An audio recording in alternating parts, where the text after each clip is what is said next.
अस्सलामुअलैकुम दोस्तों, अल्लाह ताला की कुदरत का नज़ारा पार्ट 2। इस वीडियो में हम जानेंगे अल्लाह ताला की बनाई गई ऐसी चीज़ें जो इंसान के समझ से बाहर है, ये कैसे हो सकता है। और इसे जानने के बाद आप भी कह उठेंगे सुभान अल्लाह। तो चलिए शुरू करते हैं।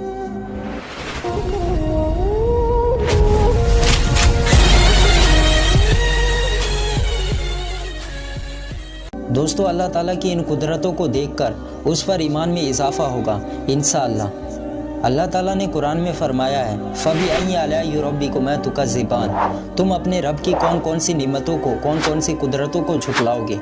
मैं आपको ऐसे फैक्ट्स बताऊंगा जो आपको सोचने पर मजबूर कर देगी, और उम्मीद है इस वीडियो से पहले आप भी ऐसे फैक्ट्स नहीं जानते होंगे। तो दोस्तों, वीडियो समझ आए तो वीडियो को लाइक और चैनल को सब्सक्राइब ज़रूर करें। Fact number 1, the big bang यानी धमाका, जिसके बारे में ज़्यादातर लोग जानते हैं। एक पॉइंट का धमाका हुआ और कायनात में सब फैलना शुरू हो गया। ग्रह बने, तारे, चांद, सूरज वजूद में आ गए। लेकिन लॉजिकली देखा जाए तो धमाके से चीज़ें इधर से उधर हो जाती है, डिसऑर्डर क्रिएट होता है, बनी हुई चीज़ें तबाह हो जाती है। पर यह अल्लाह ताला की कुदरत नहीं तो और क्या है। उस खालिक ने धमाके से कायनात की चीज़ें वजूद में ला दी। अगर वो ना होता तो क्या ये सोलर सिस्टम इस कदर बेहतरीन होता। धमाके की वजह से वो इस हिसाब से ना तो लगता ना ही कायम रहता। करोड़ों अरबों सालों से ये इसी हिसाब से चल रहे हैं, जैसे किसी ने इन्हें काम पर लगाया हो।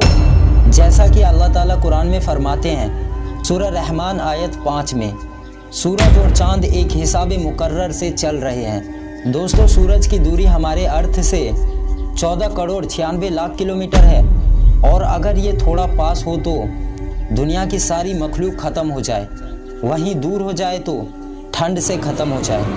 दुनिया में अल्लाह ताला ने इंसानों के अलावा बहुत सारी मखलूक़ात को पैदा फरमाया है। उसने इस दुनिया में हर मखलूक को रिज़्क़ और मकसद दिया है। सो फैक्ट्स ये है कि रिसर्च से ये हमें पता चला है कि इस दुनिया में अभी तक गिने गए मखलूक स्पेसीज़ की तादाद 20 लाख है। यानी ये अलग अलग किस्म के जानदार जो हैं उनकी तादाद 20 लाख है जो इंसान जानते हैं। दोस्तों, स्पेसीज़ अलग अलग मखलूक को समझे तो इंसान 1, हाथियाँ 2, घोड़े 3, कुत्ते 4, कीड़े मकोड़े 5, ऐसे ही 20 लाख, फिर उनकी तादाद भी करोड़ों में होगी। तो दुनिया अल्लाह ताला की मखलूक से भरी हुई है, जो अल्लाह ताला की बहुत बड़ी कुदरत की निशानी है।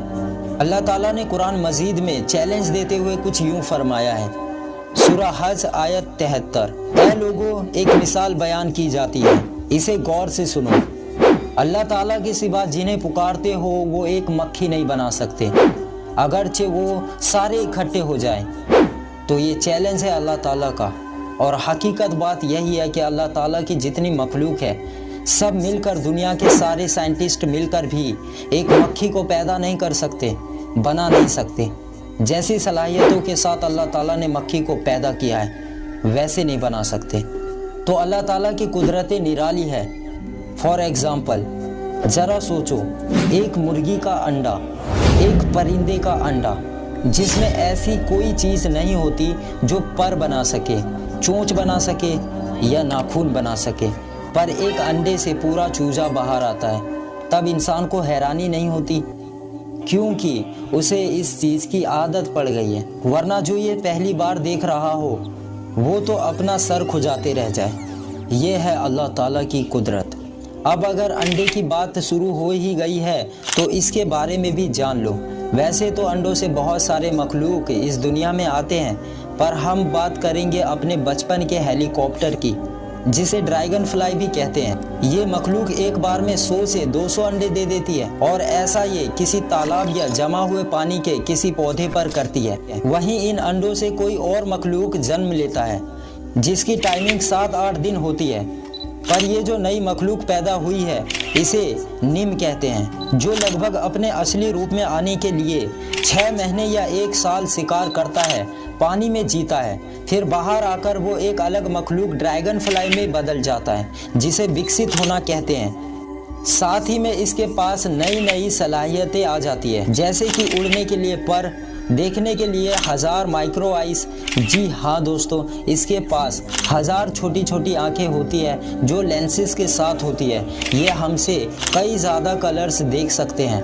1000 से ज़्यादा कंपाउंड आइस विथ लेंसेज एक साइड होता है और नॉर्मली 3 आंखें होती है, जैसे आज के स्मार्टफोन्स में होते हैं, ठीक वैसे ही। नेक्स्ट, द सीड्स, एक पेड़ का बीज। एक बीज में ऐसा क्या खास हो सकता है, तो आप इस बात को जानकर बड़े ताज्जुब और हैरानी के आलम में होंगे।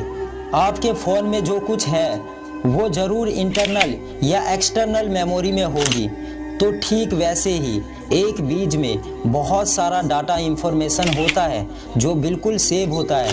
पेड़ कितना बड़ा होगा, पत्ते कैसे होंगे, कितने होंगे, डालों के बारे में, पत्ते कब गिरेंगे, पेड़ कितना बड़ा और मोटा होगा, ये सब इस बीज के डाटा में होता है।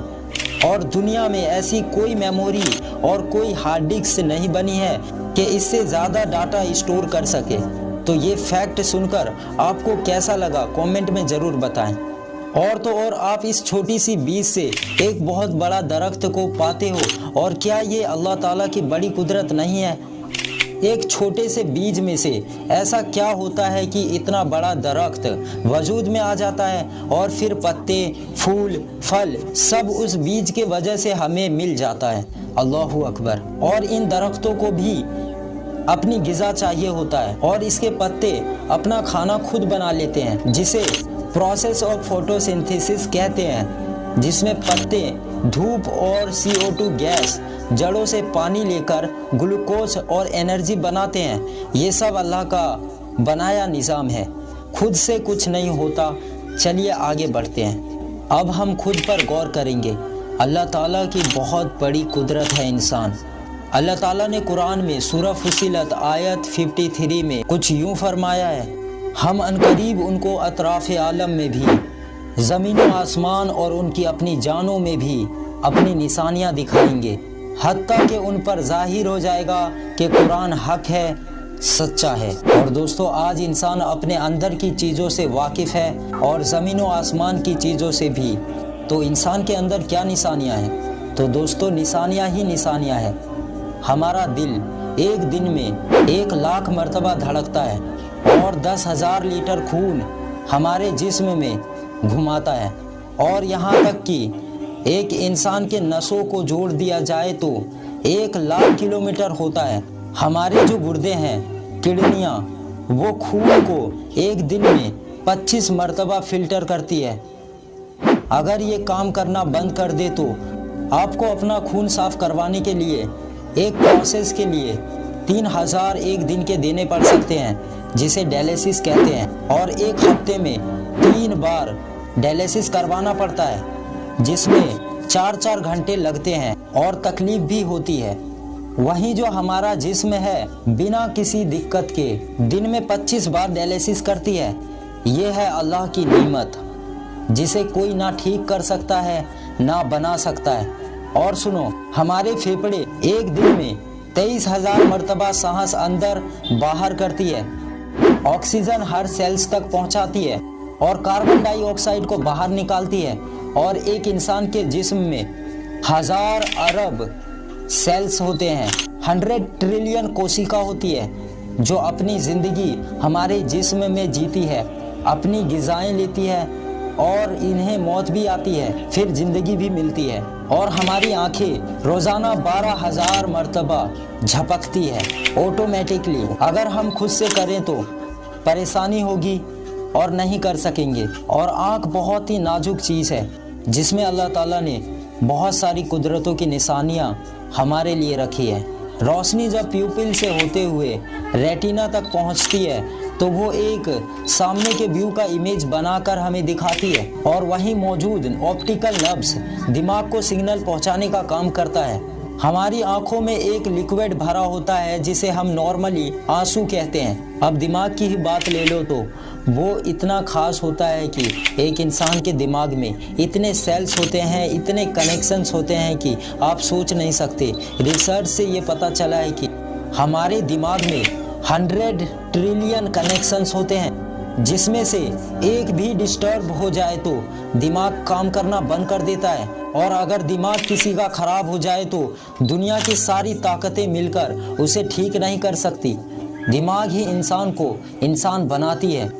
यही वो निशानियां हैं जिसके बारे में अल्लाह ताला ने हमसे फरमाया है। आज साइंस चीख उठी है कि इंसान के अंदर इतनी खास चीज़ें, इतनी कुदरतों वाली चीज़ें किसने रख दी, जिसमें से लास्टली और मोस्ट एक्सपेंसिव, मोस्ट शॉकिंग चीज़, हैरान कर देने वाली चीज़ इंसान के अंदर का डीएनए स्ट्रक्चर है, जो हर इंसान का अलग और अनोखा होता है। और ज़िंदगी और जिस्म का डाटा उसके डीएनए में रिकॉर्ड हो रहा होता है। इंसान ख़त्म होकर सड़ भी जाए तो उसके हड्डी और उसके बाल या दांत के ज़रिए किसी हिस्से से भी ये डीएनए निकाल सकते हैं, जिसमें उस इंसान की इंफॉर्मेशन, जानकारी होती है। वही जानकारी आने वाले बच्चों को ट्रांसफ़र होता है, आने वाली जनरेशन को वही मिलता है, जिसे जीन्स ट्रांसफॉर्मेशन भी कहते हैं। और कुरान और हदीस में इंसान के रिप्रोडक्शन की बात आई है। सूरह वाक़िया आयत 57, हमने तुमको पहली बार भी तो पैदा किया है, तो तुम दोबारा उठाने को सच क्यों नहीं समझते? देखो तो कि जिस नुत्फे को तुम डालते हो, क्या तुम उसे इंसान बनाते हो या हम बनाते हैं? आयत 62, और तुमने पहली पैदाइश तो जान ही ली है, फिर तुम सोचते क्यों नहीं? ऐसी बहुत सी आयतें हैं जिसमें स्पर्म और एम्ब्रियो की बात अल्लाह सुब्हान व तआला करते हैं। तो इस्लाम हक है और कुरान 1400 साल पहले आई अल्लाह की किताब है। अल्लाह तो वो कुदरत रखता है कि इंसान के मर्ज़ी के बगैर उसने उसे बनाया और मौत भी उसके मर्ज़ी के बगैर देता है। बस चॉइस तो उसे इसके बीच के अरसे की दी जाती है, ताकि वो खुद अपने मकसद को तलाश करके कामयाब हो जाए। और इंसान का मकसद क्या है? अल्लाह ताला ने कुरान में फरमाया है, क्या तुम ये ख्याल करते हो कि हमने तुमको बेमकसद पैदा किया है और ये कि तुम हमारी तरफ लौट कर नहीं आओगे? सूरह मोमिनून आयत 115। तुम्हारे पैदा करने का मकसद ये है कि वो तुमको आजमाए कि तुम में बेहतर अमल करने वाला कौन है। सूरह हूद आयत 7 और सूरह ज़ारियात आयत 56 में, मैंने जिन्नों और इंसानों को इसलिए पैदा किया कि वो मेरी इबादत करे। मैं उनसे रिज़्क़ नहीं मांगता, ना ये चाहता हूँ कि वो मुझे खाना पेश करे। अल्लाह ही है जो सबको रिज़्क़ देता है, ज़ोरावर है, ज़बरदस्त है। तो इस वीडियो में बस इतना ही। उम्मीद है आपको वीडियो अच्छी लगी हो। तो मिलते हैं अगली वीडियो में। Thanks for watching. जज़ाकल्लाह।